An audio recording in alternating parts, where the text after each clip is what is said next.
Assalamualaikum warahmatullahi wabarakatuh. Halo Sobat Bapeta, bahas pelajaran kita. Di video kali ini kita akan membahas tentang teori pembelajaran kognitif. Jadi apa sih teori pembelajaran kognitif itu? Dan untuk apa sih kita mempelajarinya? Dan apa aja yang bisa dipraktekkan atau diimplementasikan terhadap kehidupan kita sehari-hari? Bersama saya Hamim Fauzi, mahasiswa bimbingan konseling Islam UINSI Samarinda, semester 4. Mari kita bahas. Jadi Sobat Beta, kita akan mengulik sedikit tentang apa sih itu perkembangan pembelajaran kognitif. Oke. Jadi Sobat Bepeta, di sini kita akan mengulik sedikit tentang apa sih teori pembelajaran kognitif itu. Jadi teori pembelajaran kognitif adalah proses atau usaha yang melibatkan aktivitas mental yang terjadi dalam diri seseorang sebagai akibat dari proses interaksi yang aktif dengan lingkungannya untuk bisa memperoleh sesuatu perubahan dalam kehidupannya. Entah itu dalam bentuk pengetahuan, pemahaman, tingkah laku, dan keterampilan, nilai dan sikap yang relatif berbeda dan juga dapat membekas pada dirinya. Jadi pada dasarnya, teori ini berkaitan dengan bagaimana seseorang bisa membentuk suatu tim, entah itu kelompok, entah itu organisasi atau komunitas yang bertujuan untuk tempat saling berbagi, tempat untuk berkembang dan mempertahankan pengetahuan bersama.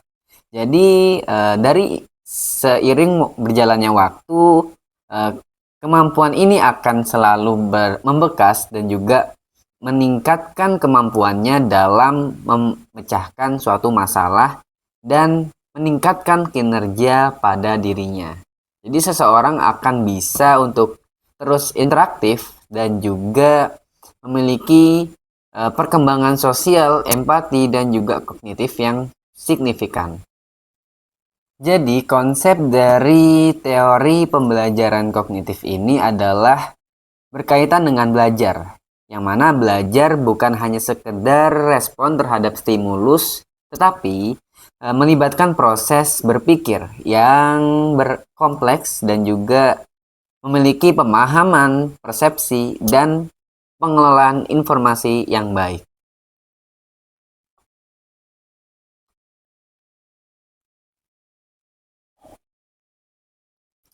Karakteristik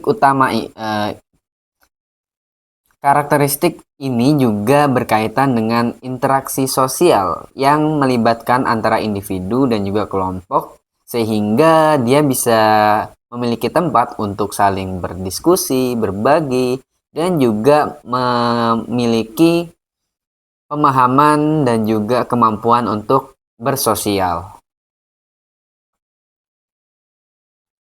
Kemudian dari konsep utama ini memiliki tujuan berupa tujuan bersama atau kebersamaan. Jadi anggota akan selalu bekerja sama untuk bisa bersama-sama mencapai tujuan yang diinginkan. Tidak hanya mementingkan tujuan atau kebutuhannya secara pribadi, tapi juga merelakan dirinya, atau bisa juga bilang tidak hanya mementingkan dirinya, tapi mementingkan juga terhadap orang lain, terhadap tujuan bersama. Jadi tidak ada unsur untuk mengedepankan ego terhadap diri sendiri daripada mementingkan kebersamaan yang terjalin. Dan yang terakhir, konsep utama ini adalah sebagai evolusi dari pengetahuan, yang dimana kelompok terus berbagi dan juga mengembangkan ide gagasan yang dia miliki untuk bisa memiliki pengetahuan yang lebih luas, lebih dinamis, dan lebih kompleks. Kemudian ada tokoh-tokoh yang mendukung atau yang menjadi patokan adanya teori pembelajaran kognitif ini. Yang pertama ada Jean Piaget yang sempat di video sebelumnya kita bahas, yaitu berkaitan dengan pembelajaran dan juga interaksi sosial atau berinteraksi di lingkungan. Jadi Jean Piaget juga memberikan bahwa pengetahuan itu tidak hanya bisa dimiliki dengan dirinya sendiri atau pembelajaran secara individu, tapi dapat dipelajarin atau dapat diketahui melalui interaksi lingkungan di sekitarnya. Dan juga Jean Piaget menekankan bahwa setiap perkembangannya memiliki tahapan dan fase-fase tertentu. Ada dari tahapan perkembangan kognitif, sensori motorik, operasional konkret, operasional formal, pengetahuan individu.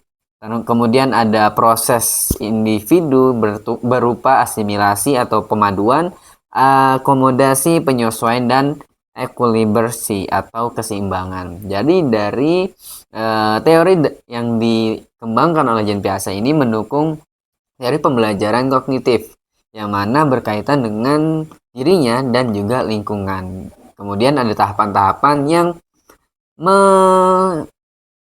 memiliki keterkaitan dengan tujuan-tujuan dalam fase kehidupan.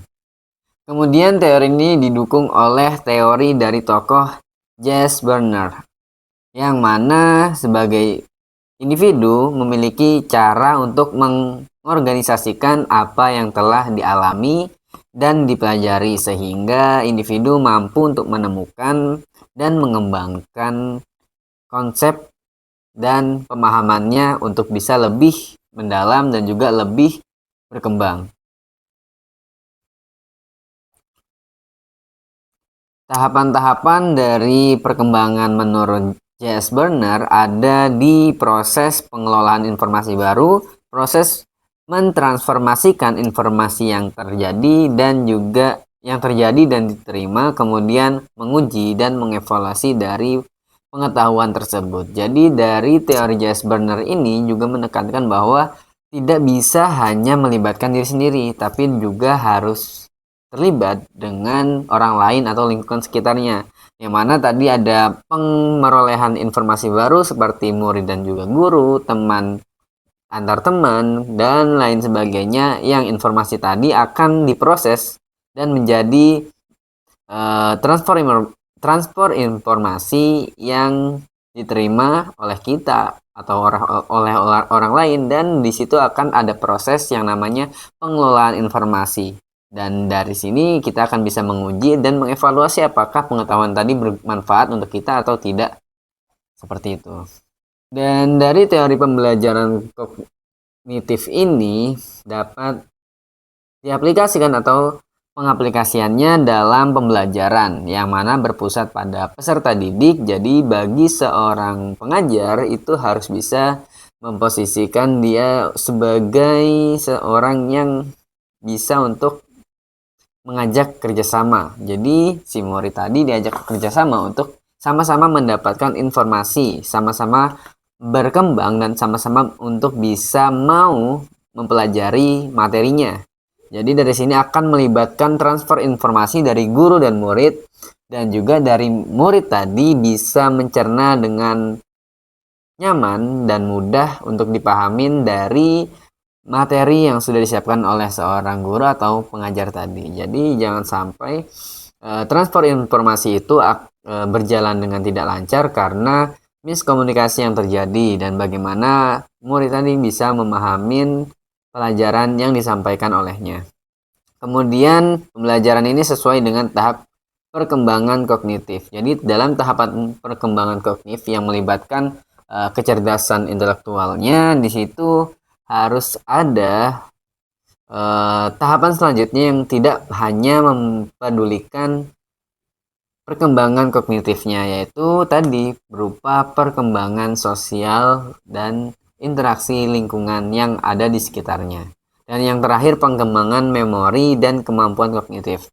Jadi dari pembelajaran atau metode teori dari pembelajaran kognitif ini bisa dengan perkembangan memori, pengembangan memori dan kemampuan kognitif yang bertujuan untuk bisa meningkatkan kapasitas diri, kapasitas berpikir, dan mengelola informasi dengan baik, serta dapat mengembangkan informasi yang dirasa sangat berguna untuk bisa lebih bermanfaat lagi ke depannya. Selalu dikembangkan, dan dikembangkan. Dan dari situ semua dapat kita simpulkan bahwa belajar yang merupakan proses berpikir yang terjadi dalam diri individu, pengalaman yang dibangun sendiri oleh siswa, dan pembelajaran akan lebih efektif jika melibatkan keaktifan dan juga memiliki makna bagi siswa.